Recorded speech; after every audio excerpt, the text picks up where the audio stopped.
Hello student, this is professor Arif Shaikh. मैं आज आपके लिए लाया हूँ मॉड्यूल 3.2। चैप्टर है बैलेंस ऑफ पेमेंट डिसइक्विलिब्रियम। ठीक है, 3.1 हमने लास्ट लेक्चर में कंप्लीट किया था। इस वीडियो में हम लोग 3.2 का चैप्टर कंप्लीट करेंगे।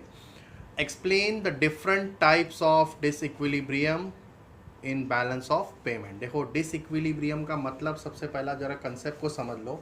डिसइक्विलिब्रियम का मतलब होता है mismatch between the receipt and payment. ठीक है, कि जब रिसिप्ट जो पैसा आया और जितना पैसा गया, ठीक है, वो मिसमैच होता है। जैसे कि अगर ज़्यादा पैसा आया तो सरप्लस में दिखाई देगा और ज़्यादा पैसा गया तो डेफिसिट में दिखाई देगा। ठीक है, उसको बोलते हैं balance of payment disequilibrium. Balance of payment का स्ट्रक्चर तो मैंने आपको लास्ट वीडियो में समझाया हूँ। उसको ज़रा वीडियोस को आप अच्छे से देखना। उसमें trade account, capital account, current account, सारी चीज़ों के बारे में मैंने आपको एक्सप्लेनेशन दिया है। ठीक है, जब उसी का मिसमैच होता है, when there is a mismatch between receipt side and payment side, उसको हम लोग बोलते हैं डिसइक्विलिब्रियम। इक्विलिब्रियम मतलब इक्वल, डिसइक्विलिब्रियम मतलब मिसमैच। किस में? तो in the balance of payment में। तो बैलेंस ऑफ पेमेंट उसमें बताएगा या तो डेफिसिट या तो surplus. Indicate the situation of balance of payment disequilibrium. ये कॉन्सेप्ट था छोटा सा जो मैंने आप लोग को इसके बारे में बताया। अब यहाँ पर हम लोग देखेंगे types of disequilibrium in balance of payment. कौन कौन से टाइप्स के डिसइक्विलिब्रियम होते हैं बैलेंस ऑफ पेमेंट में? पहला दिया है आपको शॉर्ट रन डिसइक्विलिब्रियम। नाम से ही पता चल रहा है शॉर्ट रन मतलब ये सिर्फ थोड़े टाइम के लिए होगा कंट्री में। शॉर्ट रन डिसइक्विलिब्रियम रहेगा तो it is a temporarily disequilibrium. एक छोटा सा थोड़े टाइम के लिए है। जैसे यहाँ बोला in general it is few quarter और ईयर्स। ठीक है, थोड़े सालों के लिए होगा या कुछ क्वार्टर्स के लिए होगा, बाद में ये ऑटोमेटिकली करेक्ट हो जाता है। This types of disequilibrium occur due to, यहाँ पे बोला गया है इसका रीज़न क्या है, तो मिसमैच बिटवीन कंट्री का जो एक्सपोर्ट है एंड इम्पोर्ट है। ठीक है, उसमें मिसमैच हो रहा है। जैसे ट्रेड अकाउंट में मैंने आपको लास्ट वीडियो में बताया था कि मिसमैच उसमें हो रहा है एक्सपोर्ट साइड। ट्रेड अकाउंट में हम देखते हैं एक्सपोर्ट साइड और इम्पोर्ट साइड। एक्सपोर्ट साइड से पैसा आता है तो वो रिसिप्ट हुआ, इम्पोर्ट साइड से पैसा जाता है तो वो पेमेंट हुआ। ठीक है, तो कंट्री का जो पैसा आया और गया उसका जो मिसमैच हो रहा है इंपोर्ट और एक्सपोर्ट में, that could be the reason for short run disequilibrium. Export side अगर ज़्यादा रहेगा मतलब रिसिप्ट साइड ज़्यादा रहेगा तो वो सरप्लस में दिखाई देगा, और अगर इंपोर्ट साइड ज़्यादा रहेगा तो वो डेफिसिट साइड में दिखाई देगा। तो हुआ ना mismatch. The reason could be, या तो हो सकता है चलो नेचुरल कैलामिटीज़ आ गई हो कंट्री के अंदर जिसकी वजह से हमारा एक्सपोर्ट्स बंद हो गया। फॉर एग्जांपल जैसे अर्थक्वेक आ गया, सुनामी आ गया, फ्लड आ गया, तो कहाँ एक्सपोर्ट कर पाएंगे, सप्लाई कर पाएंगे? ठीक है, कहाँ से ज़्यादा इंपोर्ट ही होगा। तो natural calamities could be the reason. Political disturbance मतलब अगर सरकार सही नहीं, गवर्नमेंट सही नहीं है होम की और अब्रॉड की, तो that could be the also reason. Import export कहीं ना कहीं अफेक्ट होता है ना, जब कंट्रीज़ के बीच में ट्रेड वॉर हो जाता है, दैट्स द रीज़न। तो शॉर्ट रन क्या है, थोड़े टाइम के लिए नेचुरल कैलामिटीज़ आया तो वो भी थोड़े टाइम के लिए रहेगा, फिर बाद में वो ऑटोमेटिकली सही हो जाएगा, ऐसा। तो शॉर्ट रन थोड़े टाइम के लिए डिसइक्विलिब्रियम मिसमैच हो रहा है हमारा, लेकिन यही अगर शॉर्ट रन कंटिन्यू चलता गया तो ऑब्वियसली उसको हम नाम देंगे शॉर्ट रन नहीं, तब बोलेंगे लॉन्ग रन डिसइक्विलिब्रियम। ठीक है, तो when there is a continuity in short run disequilibrium तो it will become long run disequilibrium, है ना।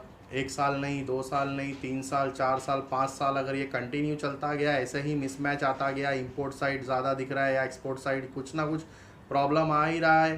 ठीक है, इंपोर्ट साइड ज़्यादा और एक्सपोर्ट साइड कम है तो वो हमारे डेफिसिट्स तो बहुत ही ख़तरनाक है हमारे कंट्री के लिए। एक बार एक्सपोर्ट साइड ज़्यादा और इंपोर्ट साइड कम होगा तो वो चलेगा, या बैलेंस भी होगा तो वी कैन मैनेज। लेकिन अगर ज़्यादा जा ही रहा है और आ कम रहा है तो that could be the bad effects. तो when there is a continue in short run disequilibrium तो उसको हम लोग बोलेंगे long run disequilibrium. Long run disequilibrium का नाम है एक और जो ऑब्जेक्टिव उसमें पूछा जा सकता है वो है फंडामेंटल डिसइक्विलिब्रियम। अब इसका रीज़न क्या है लॉन्ग रन ज़्यादा होने का? तो रीज़न कुड भी यहाँ पे बोला है, देखो, the demand for imported goods, वो भी एक्सेसिव डिमांड बोल रहे हैं।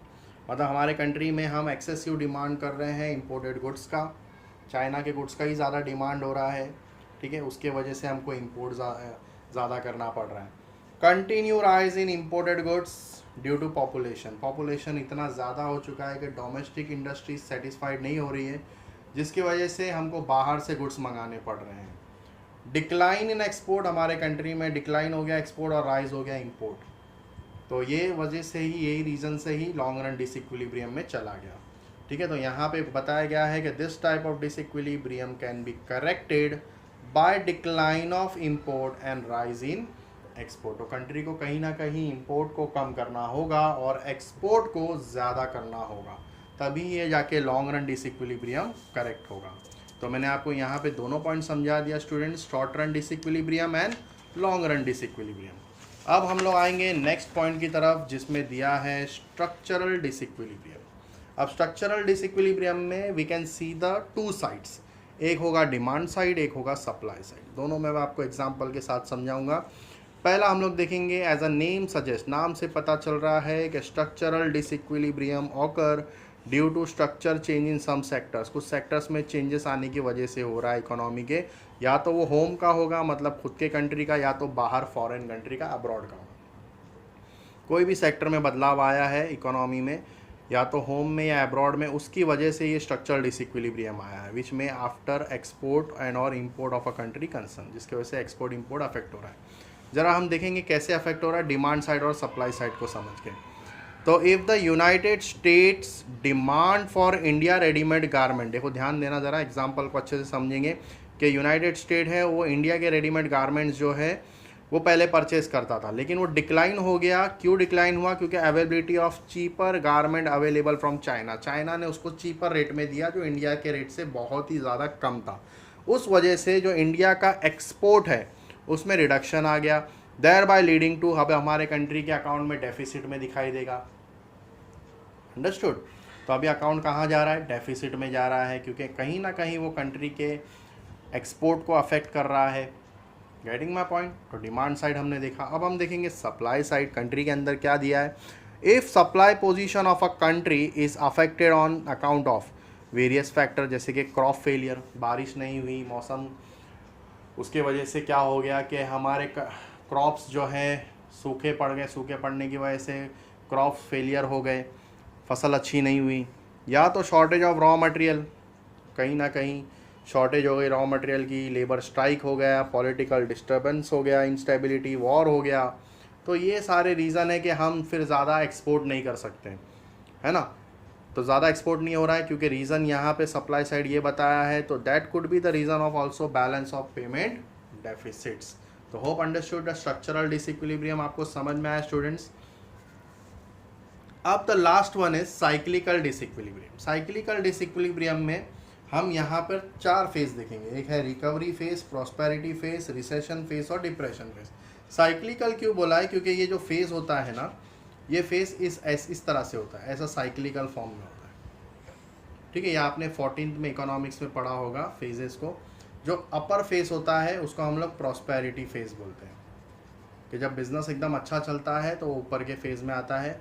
जब यही प्रॉस्पेरिटी मतलब यही फेज में थोड़ी सी गिरावट आती है तो उसको हम लोग रिसेशन बोलते हैं।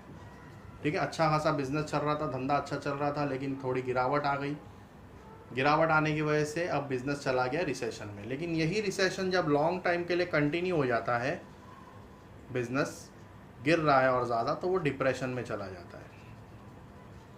ठीक है, और जब हम डिप्रेशन से थोड़ा ऊपर उभरते हैं तो उसको हम लोग रिकवरी फेज बोलते हैं। फिर ज़्यादा अगर अच्छे से ऊपर चलते गए तो वो एक दिन प्रॉस्पेरिटी फेज फिर से ऊपर आ जाता है। तो इस तरह से ये साइकिल है, प्रॉस्पेरिटी, रिसेशन, डिप्रेशन, रिकवरी।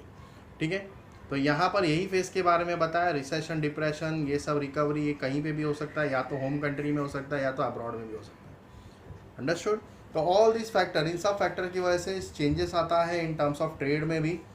ठीक है, as well as growth of trade में भी। देयर बाय उसके वजह से डेफिसिट भी होता है और सरप्लस भी होता है बैलेंस ऑफ पेमेंट में।